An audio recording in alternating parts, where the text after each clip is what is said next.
माँ बोझ नहीं दुआ होती है, माँ बोझ नहीं जन्नत होती है।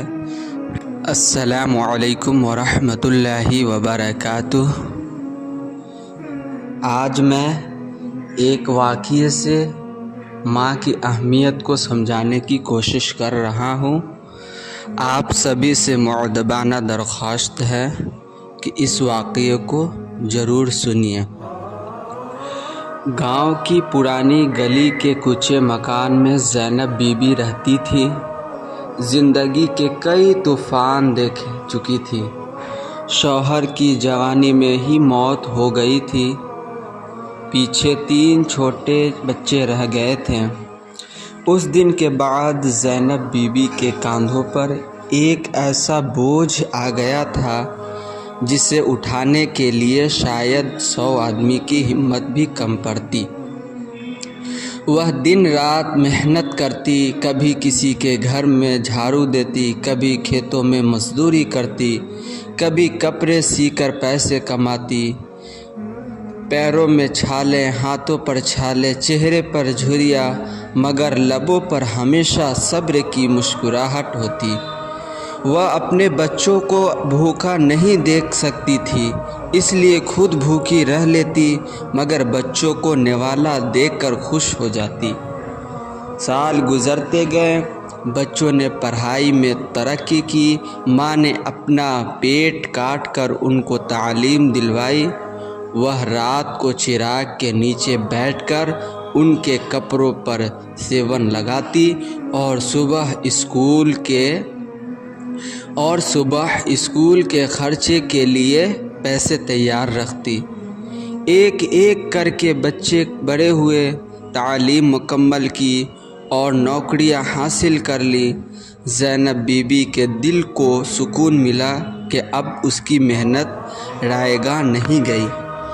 फिर वक्त आया शादियों का। माँ ने अपनी चादर बेचकर जहेज बनाया, अपनी चूड़ियाँ बेचकर वलीमे के अखराजात उठाए।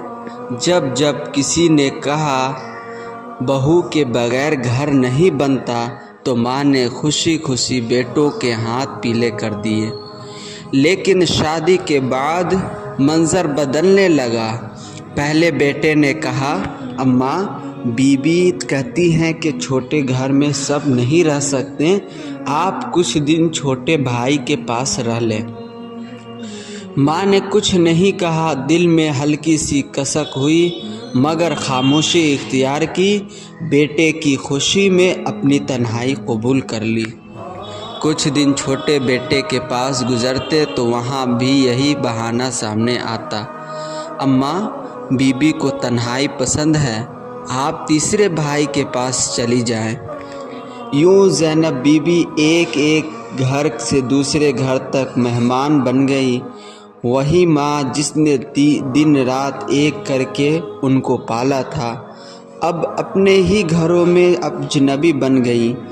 आखिरकार एक दिन सब बेटों ने बैठकर फैसला किया कि अम्मा को अलग रहने दिया जाए।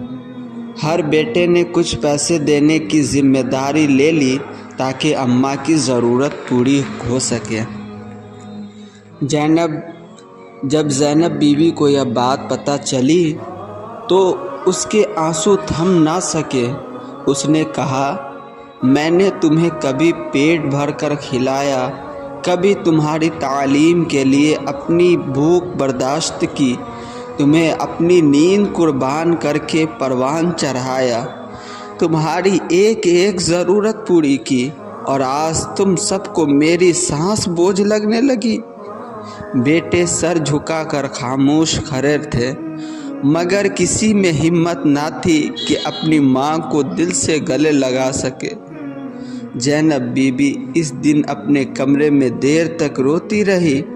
उसने बिस्तर पर बैठकर अल्लाह से दुआ की, या अल्लाह मैंने अपने माँ बाप की खिदमत ना कर सकी।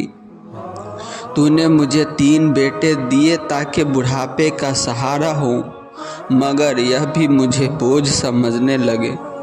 या अल्लाह मुझे सब्र दे और मेरी औलाद को हिदायत दे। अगले दिन गांव वालों ने देखा कि ज़ैनब बीबी دروازے کے سامنے چارپائی پر خاموش پڑی ہے۔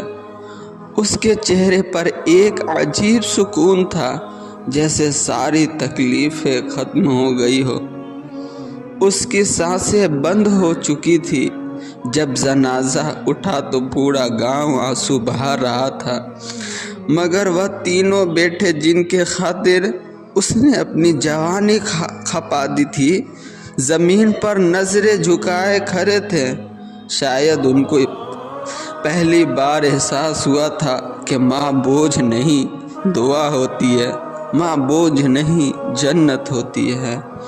اس لیے آپ سبھی سے درخواست ہے کہ اپنی ماں باپ کی خدمت کرے، اور اپنی ماں باپ کی خدمت کر کے اپنی جنت بنا لے۔ اللہ تعالی ہم سب کو کہنے سننے سے زیادہ عمل کرنے کی توفیق عطا فرمائے۔ آمین۔ وآخر الدعوانا الحمد للہ رب العالمین۔